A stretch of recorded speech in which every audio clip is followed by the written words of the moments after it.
जब से पापा जी रिटायर हुए हैं, दोनों लोग फिल्मी हीरो हीरोइन की तरह दिन भर अपने बगीचे में ही झूले पर बैठे रहते हैं। न अपने बालों की सफेदी का लिहाज है, न बहू बेटे का। इस उम्र में दोनों मेरी और नवीन की बराबरी कर रहे हैं। ठीक है माँ, मैं आपसे बाद में बात करती हूँ, शायद सासू माँ आ रही है। सासू माँ ने बहू की बातें कमरे के बाहर ही सुन ली थी, पर नजरअंदाज करते हुए खामोशी से चाय सोनम को दे दी। ससुर जी के रिटायर होने के बाद कुछ दिन से उनकी यही दिनचर्या हो गई थी। आजकल सासू माँ अपने पतिदेव के साथ अच्छे से तैयार होकर अपने घर के गार्डन में अपने पतिदेव के साथ झूले में बैठकर उनको कंपनी देती थी। ये गार्डन, उस पर बीच में चाय के लिए एक टेबल और एक झूला अशोक और प्रभा का जीवन भर का सपना था, जो उन्होंने बड़ी मेहनत से साकार किया था।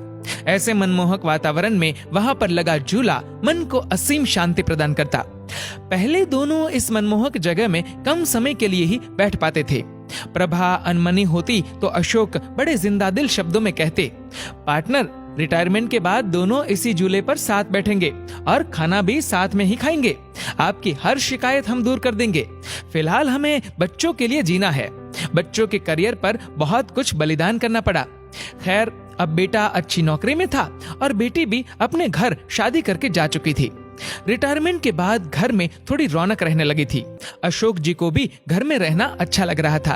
पहले तो बड़े पद की नौकरी की वजह से कभी उनके कदम घर में टिकते ही नहीं थे, लेकिन अब दोनों एक दूसरे के साथ काफी टाइम स्पेंड करते हैं। बहू सोनम अपने पति नवीन को उसके माता पिता के लिए ताने देने का कोई मौका नहीं छोड़ती थी। उसने उस कोने के बगीचे से छुटकारा पाने के लिए नवीन को एक रास्ता सुझाते हुए कहा, नवीन, क्यों ना हम बड़ी कार खरीद ले? आइडिया तो अच्छा है, पर रखेंगे कहाँ? एक कार रखने की ही तो जगह है घर में। नवीन थोड़ा चिंतित स्वर में बोला, जगह तो है ना, वो गार्डन तुम्हारा जहाँ आजकल दोनों लव बर्ड्स बैठते हैं। थोड़ा तमीज से बात करो।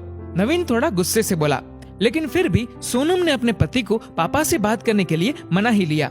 अगले दिन नवीन कुछ कार की तस्वीरों के साथ शाम को अपने पिता के पास गया और बोला, पापा, मैं और सोनम एक बड़ी गाड़ी खरीदना चाहते हैं। पर बेटा, एक बड़ी गाड़ी तो घर में पहले से ही है, और तो और इस नई गाड़ी को रखेंगे भी कहाँ? अशोक जी ने प्रश्न किया।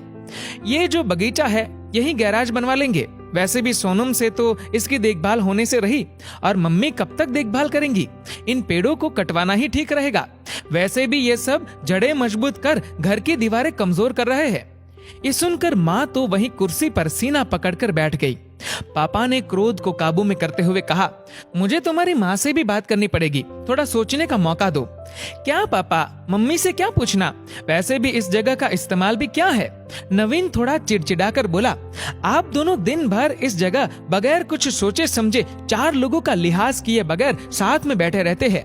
अब आप दोनों कोई बच्चे तो नहीं हो, लेकिन आप दोनों ने दिन भर झूले पर साथ बैठे रहने का रिवाज बना लिया है, और ये भी नहीं सोचते कि 4 लोग क्या कहेंगे। इस उम्र में मम्मी के साथ बैठने के बजाय आप अपनी उम्र के लोगों में उठा बैठी करेंगे तो वो ज्यादा अच्छा लगेगा, न कि ये सब। और वह दंदनाते हुए अंदर चला गया। अंदर सोनम की बड़बड़ाहट भी जारी थी।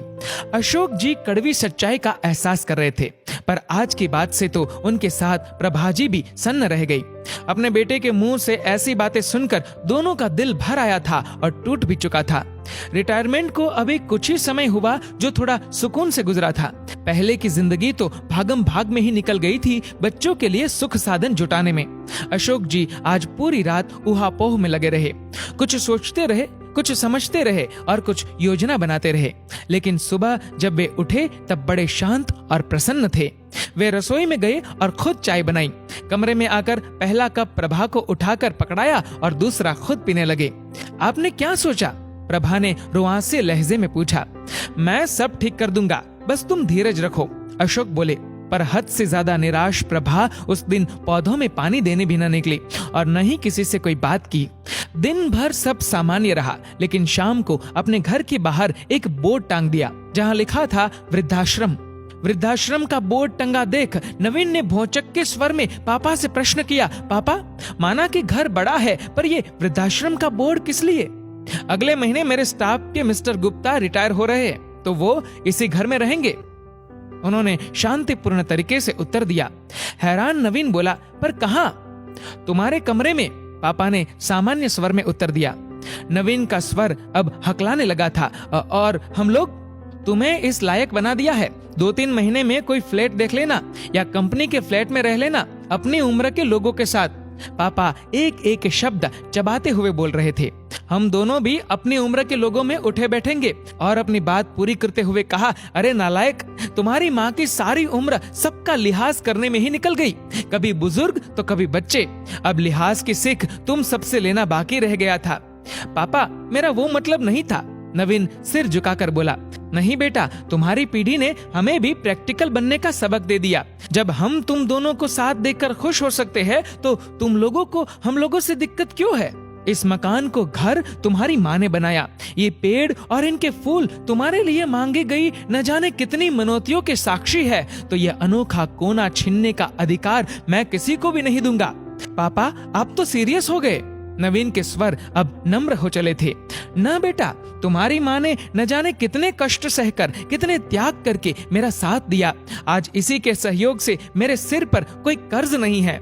इसलिए सिर्फ ये कोना ही नहीं, पूरा घर तुम्हारी माँ का ऋणी है।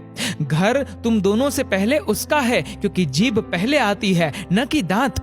जब मंदिर में ईश्वर जोड़े में अच्छा लगता है तो माँ बाप साथ में बुरे क्यों लगते हैं?